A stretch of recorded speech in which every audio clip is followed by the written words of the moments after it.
Golfers, if you're thinking of coming to Southwest Florida and you're thinking about Punta Gorda, today I'm going to break down the different neighborhoods and their golf courses. Yo, I'm Adrienne, longtime Florida realtor, and I'm here to help you get your Florida life.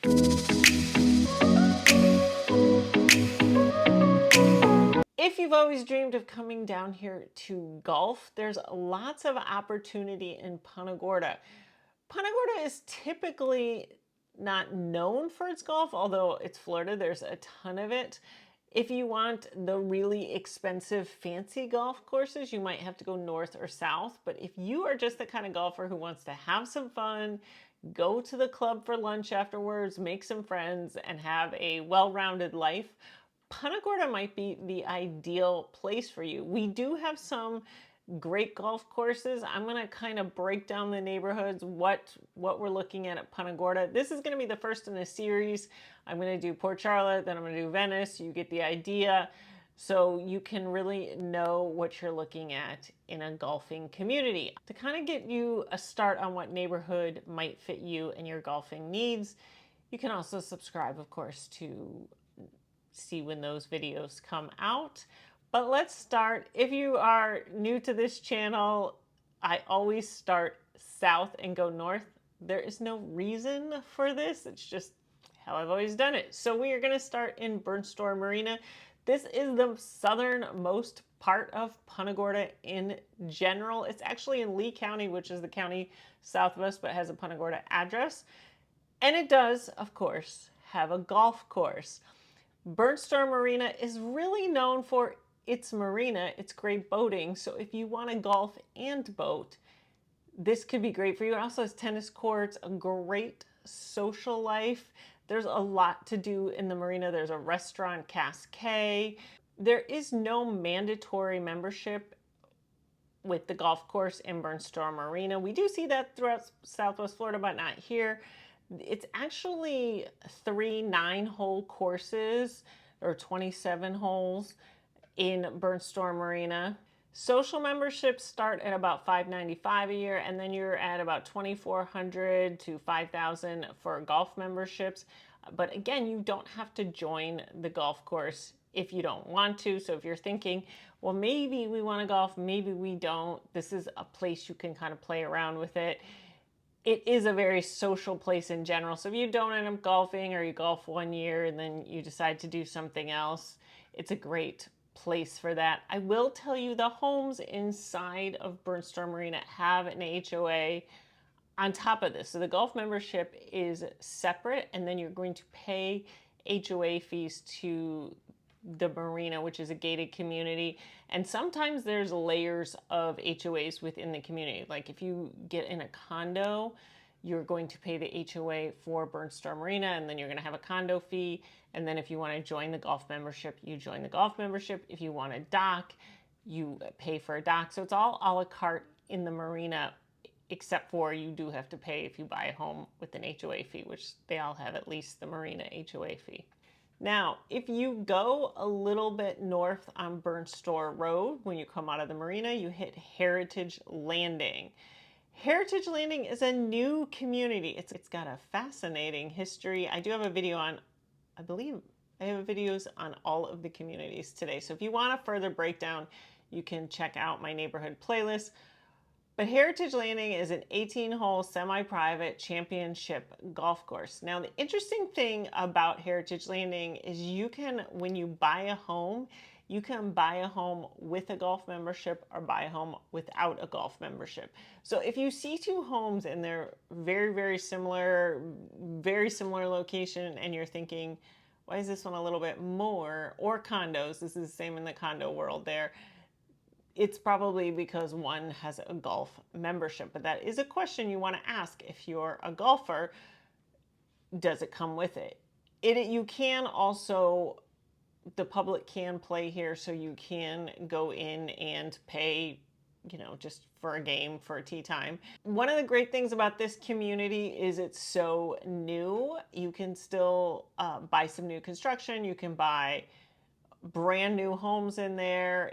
Just like the marina, there's a lot of other amenities. There's no marina at Heritage Landing, so if you want a boat, you could dock your boat down at the marina or find another solution there. But when you look at Heritage Landing, it might look like there's water behind it, because there kind of is, but there's no docks there. It's more mangroves and preserves. However, there's pickleball, tennis courts, a pool, all 24-hour gate, all the amenities you're looking for. And like the marina, you are going to pay HOA fees when you purchase in there. The HOA fees range from about $480, $500 to $1,000 a month. You also have a CDD fee. A CDD fee is in a lot of new communities. It goes towards the development of the land, and right now it's about $1,800 a year. That's in the taxes. So when you look at a listing, if the taxes say it's $7,000, that $1,800 is already going to be rolled in there, but you need to know if you weren't in this community, the taxes might be $1,800 less.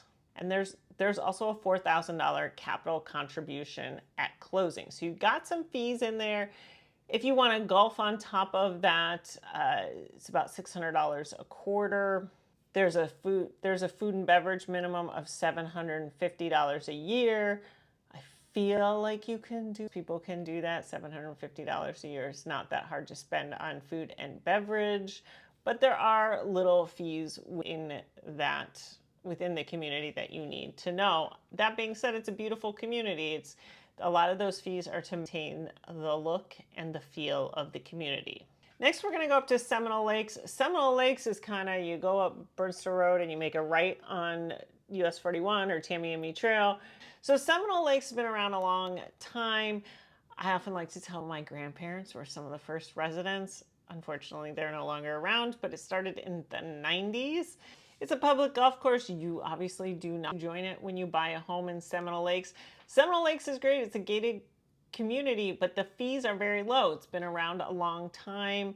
The fees are, I believe, around $140 a month right now. They mow your yard. They don't do full-on landscaping, but you do get some done. It's a very easy life in there. There's a resort-style pool. It's very social.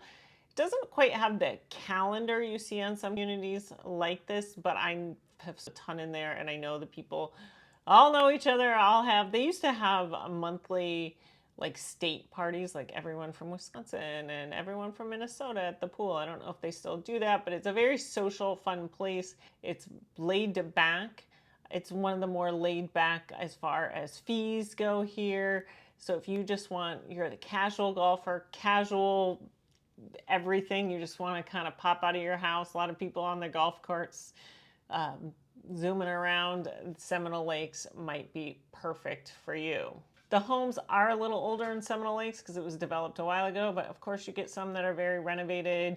You get some that you your own touch on. It's quite the variety there. So Heritage Landing was very new. Seminole Lakes a little bit older, but I've seen them completely gutted and gorgeous. Now we're going to go up to Twin Isles. Had you made a left from Burnt Store Road instead of a right, you'd hit Burnt Store Isles, and Twin Isles is the golf and country club within Burnt Store Isles. Now, Burnt Store Isles is not gated. I have several videos on it. It's a big boating community with a golf course in the middle, and I often say it feels like a gated community without the gate because it has that in the center, and then there's only 2 ways in and out. So it has a lot going for it, but it's not gated. That means there's no HOA there. Now, there is a civic association there that does have some rules. There's a city overlay. I have a lot of videos talking about this, but basically you are going to have to follow some rules in there, but you're not going to have an HOA fee. I do advise you join the civic association when you move down here for at least a year. It's something like $100 a year, and it gets you out, gets you social. If you don't do that, you want to at least join the Twin Isles Country Club. You can get a social membership, you can get a golf membership. They have them seasonal. You can do a lot with their membership, but it's very social within the community, but absolutely nothing is required here. The course is an 18-hole championship course. It's semi-private. So you can go test it out if you like. It's a great community if you like to boat, kind of like the marina. If you like to boat and you like to golf, you can do both. This is a community where you can have the boat behind your house on a dock. In the marina, not the case.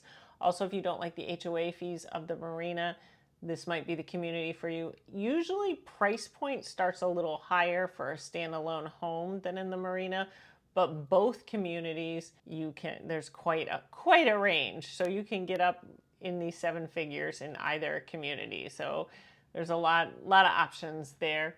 There's not as many condos in Bernster Isles as there are in the marina. They do exist, but it's a much smaller condo community. So if you're looking for a condo, the marina might be more for you.